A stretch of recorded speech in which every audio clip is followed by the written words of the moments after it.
우 나뭇가지가 이렇게 좀 가리네요. 네, 안녕하세요. 홍대선입니다. 오늘은 제가 엘더베리 나무 앞에 서 있습니다. 엘더베리. 지금 꽃 이렇게 그 열매 열린 거 보셨잖아요. 이제 한 9월, 지금이 8월이니까 9월, 뭐 10월, 11월 이렇게 감기철이 오면은 준비할 약초가 있습니다. 그래서 제가 이게 엘더베리 앞에 서 있는데 바로 이거 엘더베리입니다. 이 엘더베리는 그 면역 기능, 특히 이제 바이러스 유행하는 그 시기에 그 감기 치료 효과도 있고 예방 효과도 있습니다. 지난번에 영상 올린 거 있죠? 에키네시아 기억하세요? 한번 그 에키네시아 한번 다시 보셔도 좋을 것 같아요. 그 에키네시아와 함께 지금 엘더베리는 굉장히 그렇게 환절기 때 아주 유용하고 꼭 그 갖춰야 할 상비약초라고 생각을 하거든요. 그래서 이제 가을에서 겨울로 들어가기 전에 그 환절기 이때 아주 많이 찾는 약초예요. 그리고 지금 말씀드렸듯이 또 하나 약초가 있다면은 바로 에키네시아입니다.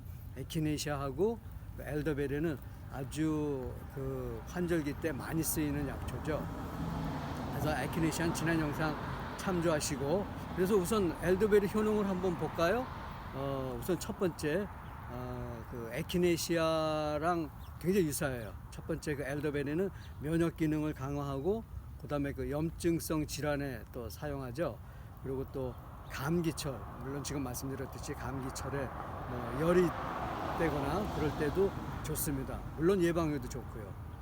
그리고 뭐 인후통이 있다거나 또 뭐 기침하는 거 있죠. 거기에도 좋고, 에키네시아하고 굉장히 유사한 점이 많죠. 근데 좀 차이점이 있다면 엘더베리는 지금 보신 대로 지금 이렇게 열매를 쓰는데 에키네시아는 뿌리를 씁니다. 그때도 얘기했듯이 에키네시아는 좀 한 인삼같이 한 뭐 3년 이상 된 그런 그 뿌리를 쓰게 되는데 그래 효과를 보장하거든요. 그리고 또 하나는 엘더베리는 그 열매에서 볼 수 있듯이 이게 익으면은 지금 여기 익은 게 좀 보이나요? 익은 게 어디 있을까? 익은 거가 여기 익으면은 굉장히 그 블루베리처럼 아주 짙푸른 파란색을 그 보이거든요. 예, 요거 있죠? 요거 여기 좀 보이세요? 이렇게. 예, 굉장히 짙푸른 아주 뭐 보라색이 아주 진한 거, 거의 까만색에 가까운. 근데 요런 그 열매들이 안토시아닌이 많다고 그러죠. 그래서 이거 엘더베리도 안토시아닌이 풍부한 약초로, 이 안토시아닌은 또 뭐 염증을 예방하고 또 뭐 비만도 예방한다고 그러죠. 또 당뇨도 예방하고 특히 이제 심혈관 질환에 아주 효과 있는 것으로 알려졌잖아요.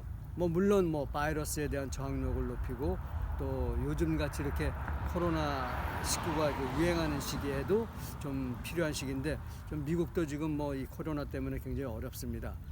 근데 여기다가 감기철까지 와서 힘들게 한다면 안 되겠죠. 그러니까 그 감기철에 우리가 지금 말씀드린 대로 에키네시아하고 이 지금 말씀드리는 엘더베리는 꼭 좀 그 상비약으로 갖추고 있으면 좋을 것 같아요. 제가 이 엘더베리를 환자들한테 이 환절기일 때는 아주 자주 권하거든요. 환자들한테도 그러니까 이렇게 복용하고 연락이 오는데요. 아주 그 효과를 많이 봤다고. 그래서 이제 이 제품들을 한번 보면은요. 제품들은 아닌데 제가 요거 보이세요? 네. 그 여기 보면은 샘부쿠스라고 썼잖아요. 샘부쿠스가 그 엘더베리의 학명입니다. 그래서 어떤 회사는 이 엘더베리라는 그 단어 대신에 샘부쿠스라는 요 그 말을 쓰거든요. 요것도 엘더베리입니다. 그래서 이거를 거미, 여러분들 거미베어 아시잖아요. 거미베어인데 그 베어처럼 그 곰처럼 만들지 않고 이 젤리 같이 만들어 가지고 아이들이 먹게끔 또 좋게 했어요. 그러니까 뭐 아이들이 에키네시아 먹는 게 좀 불편하다면은 이 그 샘부쿠스, 엘더베리 요거를 아이들한테 감기철에 권해도 좋을 것 같아요.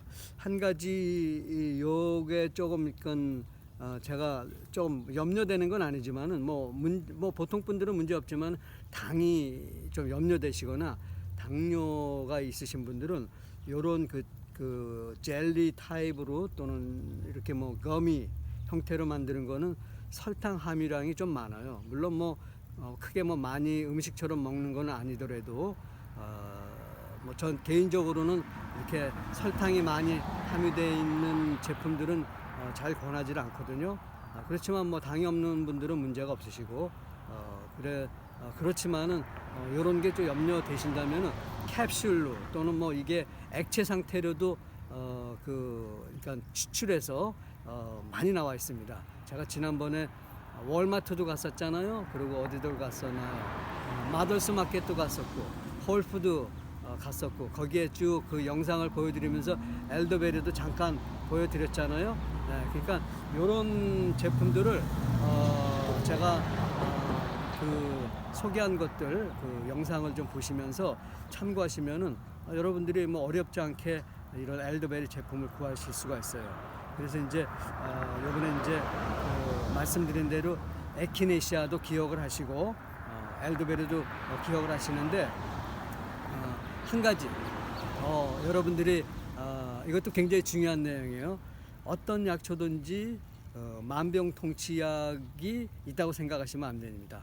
다 뭐 본인한테 맞는 약도 있고 그리고 어떤 약초는 또 본인이 잡수시는 복용하는 약하고의 관계가 잘 안 맞을 수가 있으니까 장기 복용을 하신다거나 자기 몸에 특정한 어떤 질환이 있으신 분은 이런 약초를 그 복용하시기 전에 뭐 잘 아시는 또는 뭐 전문 한의사분하고 또는 그 다니는 병원 의사분하고 상의를 해서 하시면은 부작용 없이 더 좋은 효과를 보실 수 있을 것 같아요.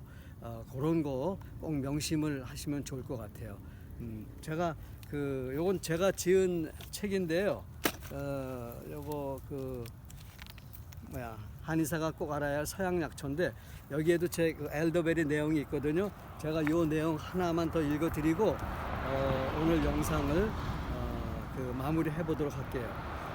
이 열매, 이 엘더베리 열매는 아주 많은 양의 비타민 C가 많으므로 전통적으로 뭐 에키네시아, 로즈힙이라고 하는 그런 면역 강화제와 함께 많이 이용하고 있다는 거죠. 특별히 피부 질환, 뭐 류마티즘에도 사용하고 있고 또 대장에 작용하여 변비, 잔산통 그러면 어린 아이들도 그렇죠. 어르신들 좀 그 배에 이렇게 어떤 뭐 음식 뭐 어떤 특별한 원인이 없는데도 통증이 있는 경우에 사용할 수 있고 또 설사에도 효과가 있습니다. 그리고 특히 이거는 각종 요리나 뭐 젤리, 뭐 잼들, 파이들 만드는데도 많이 이용되고 있는 아주 사용하기 그리고 괜찮은 약초예요. 맛도 괜찮고. 그러니까 여러분들 오늘은 제가 엘더베리 앞에서 이 엘더베리는 또 이 가정을 또 마을을 지키는 그 수호신의 역할을 하는 나무랍니다.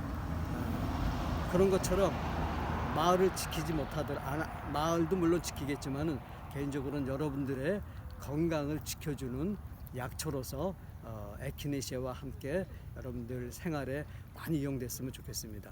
어쨌든 다음에 또 영상 올릴 때까지요 건강하시고 또 이제 좋은 아침인데 오늘 하루도 또 좋은 하루 되시고 아주 행복한 또 하루가 되시길 바라겠습니다.